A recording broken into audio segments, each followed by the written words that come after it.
Assalamualaikum warahmatullahi wabarakatuh. Perkenalkan, nama saya Ilmi Andika selaku moderator dari kelompok 8 yang beranggotakan Fadila Nur Hayati, Lia Yuni Lestari, dan saya sendiri Ilmi Andika.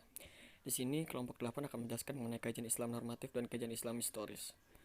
Selanjutnya, materi akan dibawakan oleh Mbak Fadila Nur Hayati. Kepada Mbak Fadila, kami persilakan. Pengertian normatif. Normativitas adalah suatu ajaran yang ditelaah lewat berbagai suatu pendekatan dari hukum tentang persoalan ketuhanan. Sebagai contoh yaitu turunnya ayat Al-Quran merupakan aspek normatif Islam yang kedudukannya adalah absolut, sehingga kebenaran yang ada di dalam Al-Quran merupakan kebenaran yang pasti. Historis adalah peristiwa yang benar-benar terjadi di masa lampau. Islam historis merupakan Islam sebagaimana yang dipahami dan dipraktikkan oleh umat Islam yang kemudian melahirkan peradaban Islam. Sebagai contoh yaitu keterlibatan suatu peristiwa yang menyebabkan sebuah ayat Al-Quran itu turun. Ya, terima kasih kepada Mbak Fadila Nur Hayati yang telah membawakan materinya. Selanjutnya materinya akan dibacakan oleh saya.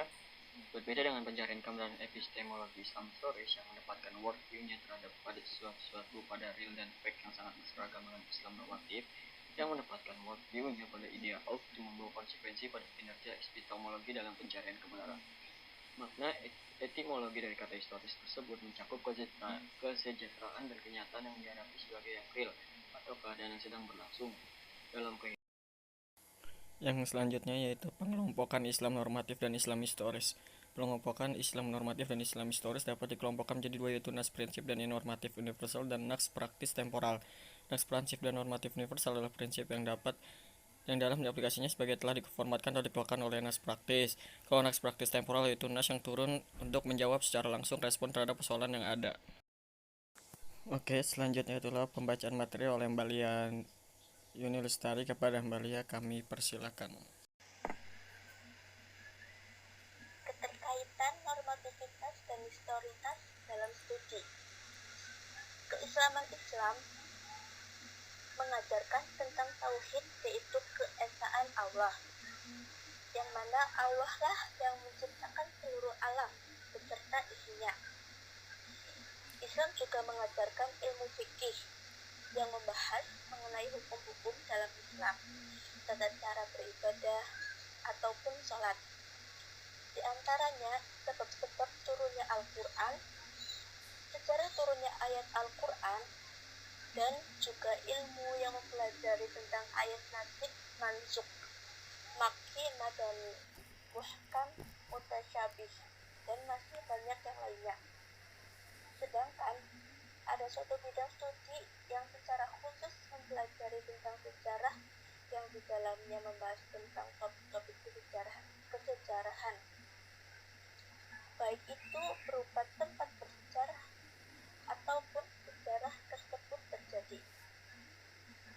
Siapa saja pelaku yang terlibat dalam peristiwa sejarah tersebut.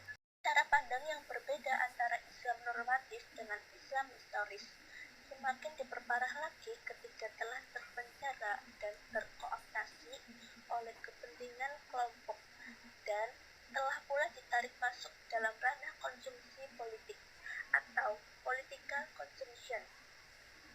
Maka yang akan terjadi di antaranya mudahnya lahir gesekan dan ketegangan sosial dalam realitas kehidupan masyarakat umat beragama. Dan lebih mengerikan lagi, sebagaimana diungkap oleh Sigmund Derrida, adalah munculnya upaya dogmatisasi dengan segala bentuk perangkat institusi rasionalisasi bertujuan dengan dukungan kekuatan rasio and yang didasarkan pada grand theory yang telah dimapankan, yang menjelma dengan wajah logosentrisme oposisi biner. Begitulah presentasi dari kelompok 8. Jika teman-teman ada yang kurang memahami atau kurang dimengerti, bisa ditanyakan di grup mata kuliah metodologi studi Islam. Sekian dari kelompok 8. Apabila ada kesalahan mohon dimaafkan. Wassalamualaikum warahmatullahi wabarakatuh.